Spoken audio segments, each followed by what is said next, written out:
Welcome back to the Wellbeing in Practice podcast, bringing you the latest in complementary, integrative, and functional medicine conversations. I'm Tanya Borowski, Head of Education here at Amrita Nutrition, and your host.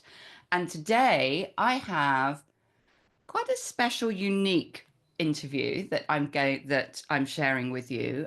Today on the podcast is a wonderful woman who I met in person last year on my trip to Australia.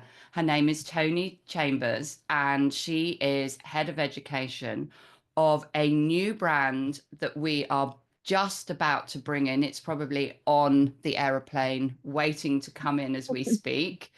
And the brand is Bioconcepts. And I am personally so excited to be collaborating with this company.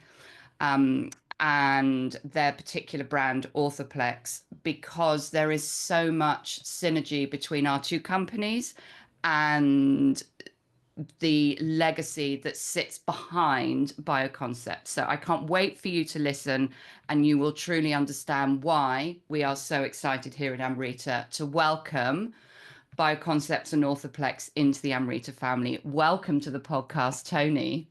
Well, thank you so much, Tanya. We are super excited as well. Oh, so Toni, I've mentioned two names there, and the listener is probably thinking, are you bonkers? You're introducing me to one name and then you're talking about another.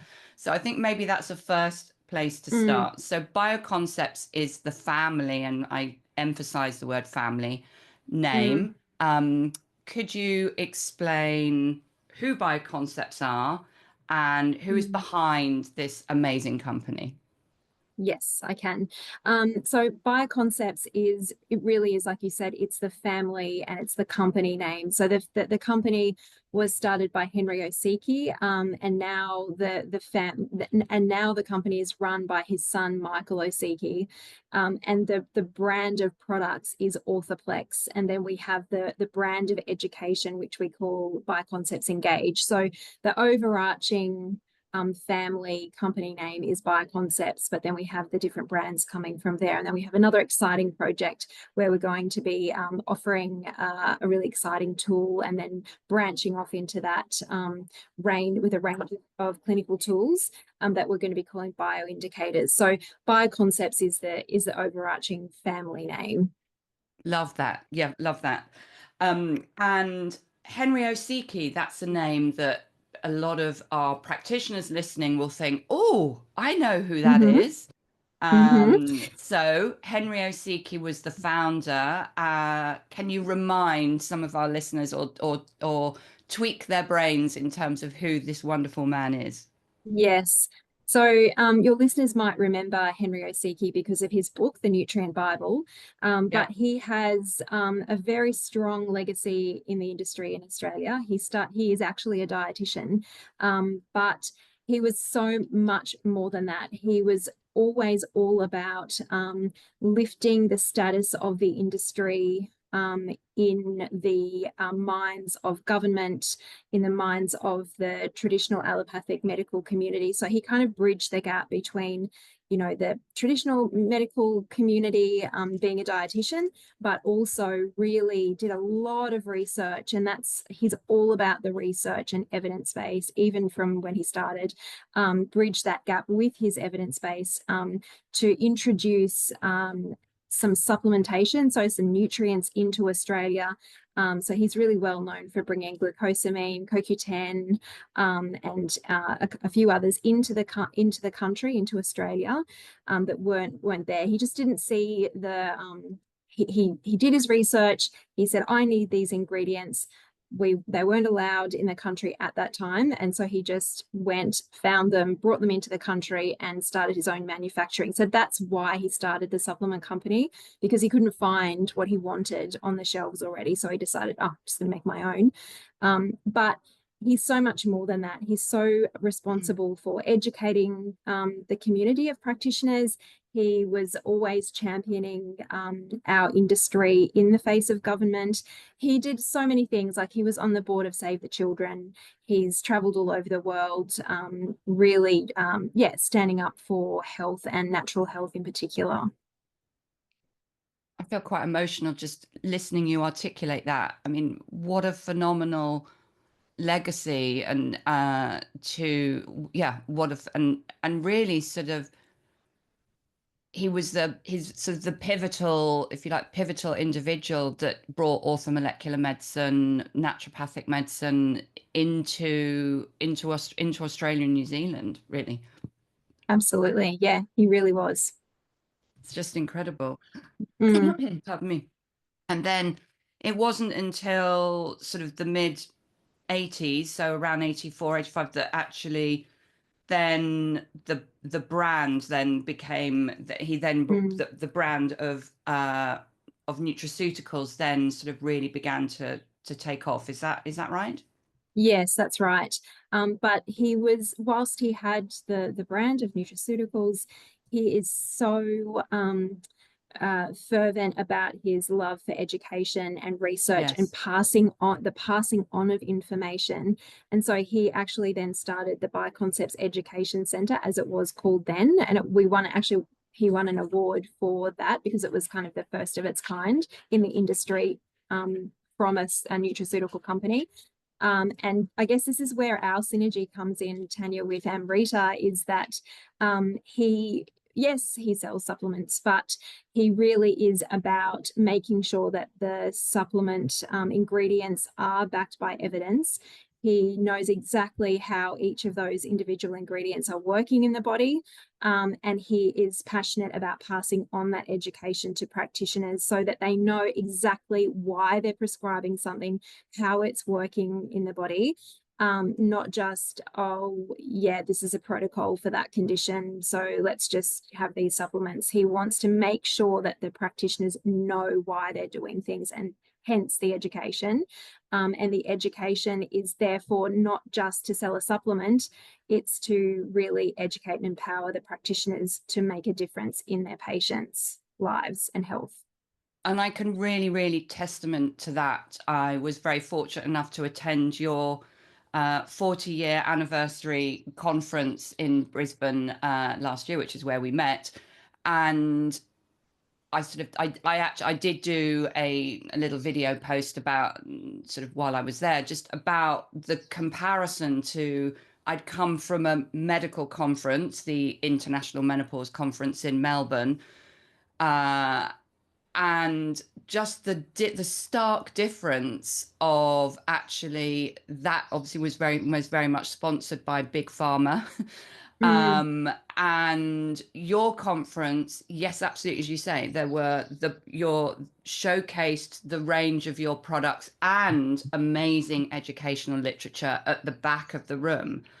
But there mm, was not, over those 2 days, there was not one presentation that was not about education, nor was it pushing an agenda of marrying that with a product. It was like, that was mm, absolutely, the products were in the background, sort of like overarching, but there was this was not about a protocol or pushing a product. This was about education and connecting dots. And this was mm, absolutely, as you say, this is a mantra that I talk about all of the time, is that as a physician, as a practitioner, we have to understand why we're asking a client to spend their money and to take a product, because we have to understand the mechanism of action of why we're asking somebody to mm. take something, not just follow a protocol that we don't really truly understand the why. And yeah. Yeah, absolutely. And Henry was always against the protocols. There are other companies that provide practitioners with protocols. We're finding that we're being asked more and more for Mm. protocols, but it's more about we're about educating, finding the root cause for that particular patient, which could be completely different to the next patient, as you know. So it's always about we're still standing firm on the fact that we don't do protocols. That we really try and yeah. I love that. I'm holding, yeah. People who know me know that I loathe the protocol. Yeah. So we're still, even on our phone support service and email support service, we don't do that. We're more about educating the practitioner about how can we find the cause for that particular patient, and what are some options, where are some rabbit holes that they can go down to find that driving factor for that patient. But we definitely don't hand over a protocol, because it's setting up practitioners for failure. Yeah, I mean, it's just not going to work. Mm. So that's a really, I think before I'd like to talk to you about the way, the standards that need to be met to formulate your products. But you did share with me something which I'd love our listeners to hear, that your journey of joining this family, you felt, can you articulate the level of support that was given to you since, and you've been with them 10 years, is that right? A decade? Yes, yes. Because I think that also really highlights just the absolute integrity of this family and how that Mm. ripples across. Mm. And just to your point, I really do feel like I'm part of the family. We I do know, I feel can like we're tell. in a family, even to the point where, if warehouse, for example, if anyone in any department is down in staff, we're always like, oh, we'll go and do it. We'll go and help. Like, there's nobody there who'll say, that's not my job. We all just pitch in like a family would, to get the job done. So that's one point. The other point is that, yes, I've been there for 10 years, and I was so fortunate and grateful that Henry was still calling. He'd call every week, and he'd talk to each of the staff in the clinical support team. And he would spend, like, sometimes I'd be on the phone to him for a couple of hours. And I Wow. was the last person that he mentored, which yeah, didn't realize it at the time, obviously. But yeah, so, and it wasn't just about patient cases, it was about the process of the consultation. He gave me lots of examples in his own career where he didn't get it right the first time, that, so he would always kind of provide confidence to me. Yeah, and we'd always also talk about my children and what was going on for them, and he'd always have advice. And so yeah, I really do feel a nice bond with him as a result of that, and I'm forever grateful that he called me every single week for probably 2 years, and I was able to, yeah, learn from him. Learn and develop. Incredible. And Yeah. then, and so, as is part of a family business, not a given, but he then handed over the reins, so to speak, to his son, Michael, who is Yes. now, Mm. who we will also bring on the podcast. So Mm. it really, truly is. It keeps evolving, right? Absolutely. And yeah, and Michael brings a lot of Henry with him, but I think modern day Henry, so that, that's what the Love that. business needed. Lots of ideas to take the company into the future, but there's definitely Henry there for sure, in the way that he thinks, and he imparts his own knowledge as well. So yeah, I feel very fortunate. He's very generous with us. He created a wonderful culture, so that it really is a family. I love that. Mm. So moving on to Orthoplex, the Mm. brand of nutraceuticals. Mm. When we were talking, we've had a number of conversations, but could you explain the the detail and the standards of formulating products that need to be met in Australia? I think that's very important for our Mm. practitioners to understand. Yeah, absolutely. So the Therapeutic Goods Administration is extremely strict with um, us having to match our ingredients and dosages and dosage forms to the available evidence.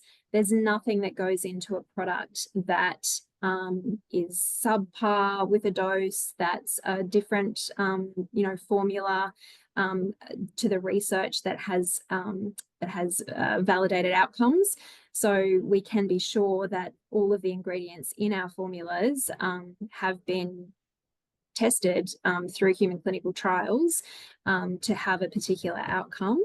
So that's one part of it. The other part of it is obviously our products are listed medicines, so they have to be manufactured according to the Therapeutic Goods Administration standards, so the CGMP, which is a good manufacturing practice in Australia. So they're treated exactly the same way as medicines would be treated. A lot of companies will manufacture according to food standards. I'm not sure if it's the same for you there, but it just means that there's no procedure for manufacturing. There's no procedure for washing down machinery, for example, in between producing a food and then producing a supplement. So the quality is lower, and we have had feedback from practitioners with for example, a food grade manufactured N-acetylcysteine and a therapeutic grade N-acetylcysteine, and the therapeutic outcomes are variable with the food grade product, whereas with the therapeutic grade product, the outcome is the same every time. So you can expect a good outcome with the therapeutic grade. So that's another difference. And then we also are really stringent, and this is a personal thing for me as well. Like NPD will often come to me and say, is this excipient okay? Are you okay with this excipient? But we're really, really stringent on our excipient. So if we have an excipient in there, it will be because it serves a purpose, because it's either required to flow along the manufacturing equipment or it's required for some other reason. If it's, and we go to a lot of trouble to get out a lot of the excipients that would traditionally be in other supplements of the same kind. So that's a lot of the quality story for us. That's really clear and incredibly reassuring. And I think the element about the fact that there's two kind of, well, no, it's all standout information, but the fact that your products are run on human trials, and the fact that they have to meet the same standards as a medicine, that is incredibly reassuring, and a standard that really differentiates from so many other products available, for sure. Mm-hmm. And then go on. Sorry, Sorry. I was just going to give an example. Is that okay? Yes, great. With our fish oil, and I know that maybe our fish oil won't be available, but I just want to give it as an example for quality. So what we test it for 460 contaminants, including plasticizers. But the point I want to make with this one is about the oxidation. So obviously oxidation for a fish oil occurs during manufacturing.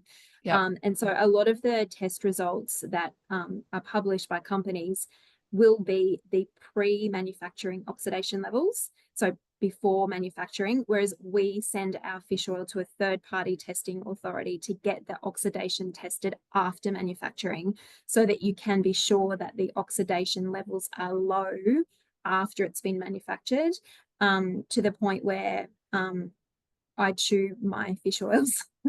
I know it's weird, but myself and my children, I know it's not fishy. It's not fishy. So that's just another example of, I guess, the lengths we go to make sure that our product is going to be effective. Because if we've got an oxidized fish oil, it's causing damage. It's not doing any good. For sure. Mm. And then your role, so you're head of education. You started in this industry as a practitioner. So when you first joined Bioconcepts, were you still in clinical practice? Yes, yeah, I Wow, was. Yeah, that's a yeah. juggle. Yeah, it is a juggle, but I love it. It fills my cup so as well. Oh, So bless you. I love the dual, I love the dual role. And I'm a pediatric nutritionist, so I have, Oh, wow. I see kids, so I love it. So I do that just on the weekend on Saturdays. I have a Saturday clinic. But it's good to have that clinical practical background, I think. Yeah, it really is. Keep your hand in. Mm. Absolutely. And so we are going to, as part of this relationship, we will be bringing and collaborating on a number of your educational offerings as well, because you have, I mean, really Australia, yeah, Australia is I view Australia very much as the home of naturopathy, Uh, and sort of this, and again, we get so hung up on labels, don't we? So mm, America, sort of Institute of Functional Medicine, but really you take the label away and actually it's root cause medicine. It's like, mm, it's naturopathy, it's sort of whatever the label you want to give it. It's about thinking about connecting those dots, and we're really excited to be able to showcase all of your team and your speakers, sort of, and weave that through the Amrita education curriculum as well. Um, and could you just give us an overview? I know, just sort of highlight, you've got your team that works mm, within your department. They mm, all, you've said that you have a sort of a specialist interest, if you like, in pediatrics. mm. I know you've got sort of women health experts as well with Katie. Yes, yes, we do. Yeah, so we've got women's health. Actually, in fact, we've got two women's health. We've got one lady who's very interested in perimenopause. We've got another one who's coming on board. Actually, she's going to be new, but she comes from one of the colleges, and she also has a pediatric kind of focus. Yeah, so women's health and pediatrics, it seems, are a major specializations. And I know that you've got a treasure trove of information about also Mm. gut, well, every sort of aspect. So it's going to be a very exciting time to be collaborating and bringing all of that to the UK and Europe. So we're very excited. So yeah, watch this space, because there will be webinars and events happening in the not too distant future. So Toni, I just wanted to thank you so much for coming on and introducing us and opening the door and giving us and throwing that wide open for us to take a peek into the world of bioconcepts. And I think we really have got a very warm and understanding now of who you are, and we are just thrilled to be able to work together. And thank you for coming on. Oh, thank you for having me. We are very excited about working with you guys.